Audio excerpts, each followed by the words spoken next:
हमारा पहला सवाल है, started business with cash 10,000, furniture 15,000 and machinery 25,000।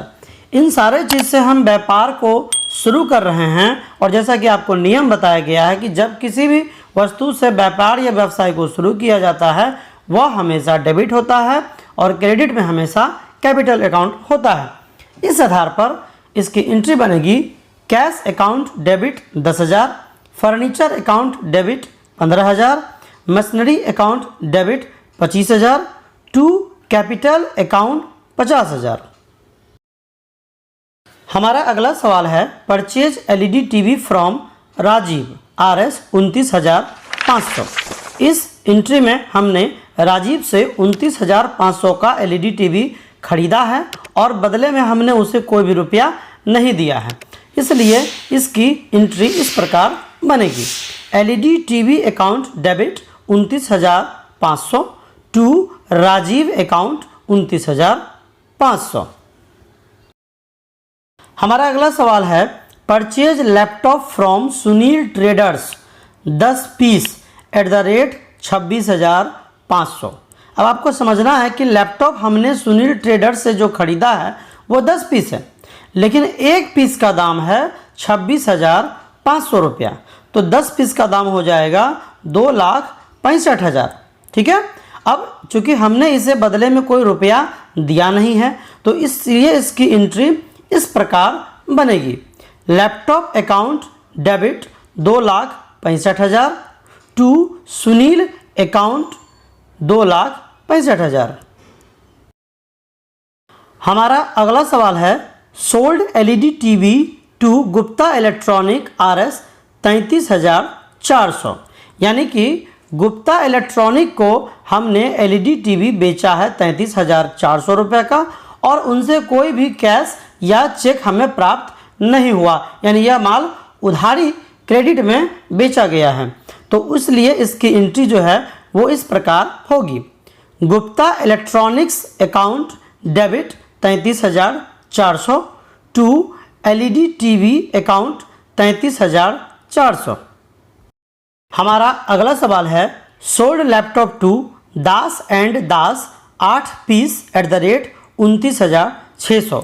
ये भी सवाल बिल्कुल उसी तरह है कि जिस तरह से हमने पिछले सवाल में देखा था, अर्थात कि हमने जो लैपटॉप बेचा है दास एंड दास को, उसकी एक पीस की जो कॉस्ट है वो है 29,600 रुपया, कुल हमने 8 पीस बेचा है। अब नियम कहता है कि पाने वाले को डेबिट करें और जाने वाले को क्रेडिट करें, क्योंकि इसमें लैपटॉप हम बेच रहे हैं, लैपटॉप जा रहा है और जो पाने वाला है वो है दास एंड दास, तो इसकी एंट्री जो है वो इस प्रकार बनेगी, Das and Das account debit 2,36,800 to laptop account 2,36,800। हमारा अगला सवाल है, paid cash to Rajiv RS 29,400 for full settlement. अब देखिए इसमें एक नया वर्ड आ गया है, फुल सेटलमेंट। तो मैं आपको बता दूं, फुल सेटलमेंट का मतलब होता है ले दे के नक्की करना।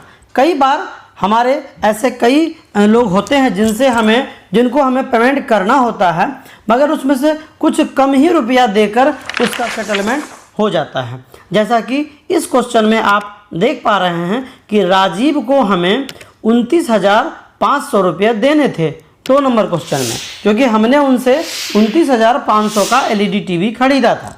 पर अब हम 6 नंबर में इसी की पेमेंट कर रहे हैं जो कि है 29,400 और हमें उतना ही में फुल सेटलमेंट करना है। तो इस कंडीशन में 100 रुपया जो है वो हमारा लाभ हुआ है, क्योंकि 29,500 देने थे, अब 29,400 में ही सेटलमेंट हो रहा है। तो इसकी एंट्री इस प्रकार बनेगी, क्योंकि ये 100 रुपया हमारा लाभ है, ये हमें डिस्काउंट के रूप में लाभ मिला है, तो इसकी एंट्री इस प्रकार बनेगी, Rajiv account debit 29,500 to cash account 29,400 to discount account 100।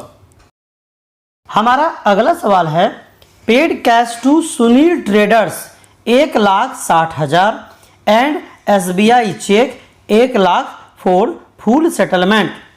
अब देखिए फिर से फुल सेटलमेंट का क्वेश्चन आपके सामने आ चुका है और आप गौर करिएगा कि ये जो सुनील ट्रेडर्स है इसको हमें टोटल 2,65,000 रुपया देना था।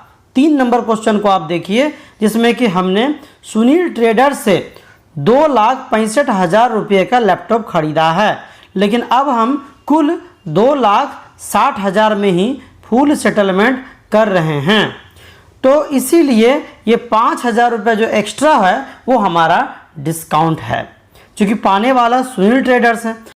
तो इसकी एंट्री बनेगी सुनील ट्रेडर्स अकाउंट डेबिट 2,65,000, हम इसे पूरा पैसा दे रहे हैं, ठीक है, to cash account 1,60,000 to SBI account 1 lakh to discount account 5,000।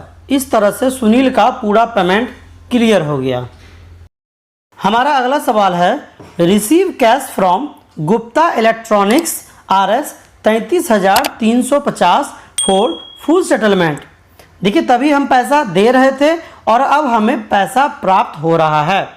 जैसा कि आप 4 नंबर क्वेश्चन में देख सकते हैं कि गुप्ता इलेक्ट्रॉनिक को हमने 33,400 रुपये का माल बेचा था।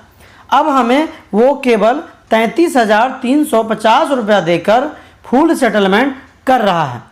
तो चूंकि उस समय हमारा डिस्काउंट लाभ हुआ था, लेकिन अब जो ये डिस्काउंट है ये हमारा हानि है, ठीक है। और जैसा कि आपको पता है कि हानि को हमेशा डेबिट किया जाता है, तो इस आधार पर ये एंट्री इस प्रकार से बनेगी।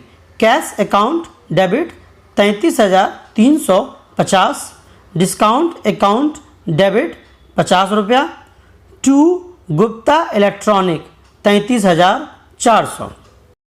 हमारा अगला सवाल है receive SBI cheque from Das and Das 1,50,000।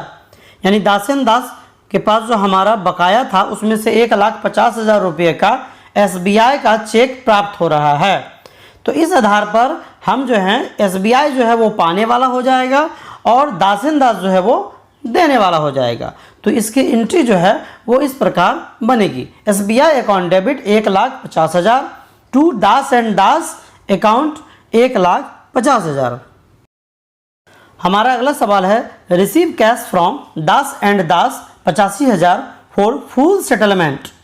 अब देखिए ये जो दास एंड दास है जिसको कि हमने 2,36,800 रुपये का सामान दिया था 5 नंबर क्वेश्चन में, यानी हमने उसे लैपटॉप बेचा था 2,36,800 रुपये का, और उसने हमें 9 नंबर में 1,50,000 रुपये का चेक दिया था। तो वो आप माइनस हो गया, अब बचा 86,800 रुपया। अब वही पैसा जो 86,800 रुपया बचा उसमें से उसने हमें 85,000 रुपया दिया और कहा कि अब पैसा नहीं देंगे, इसको फुल सेटलमेंट कर दिया जाए। तो इस आधार पर 1,800 रुपया हमें दास एंड दास वाले को डिस्काउंट देना पड़ा, क्योंकि ये हमारा नुकसान हो गया। तो नुकसान हुआ है तो डेबिट करना होगा, और चूंकि कैश हमारे पास आ रहा है तो वो भी डेबिट होगी, और जो देने वाला है व्यक्ति वो है दास एंड दास, तो वो क्रेडिट होगा। तो इसकी एंट्री इस प्रकार बनेगी। Cash account debit 85,000, discount account debit 1,800 रुपया, to Das and Das account 86,800 रुपया।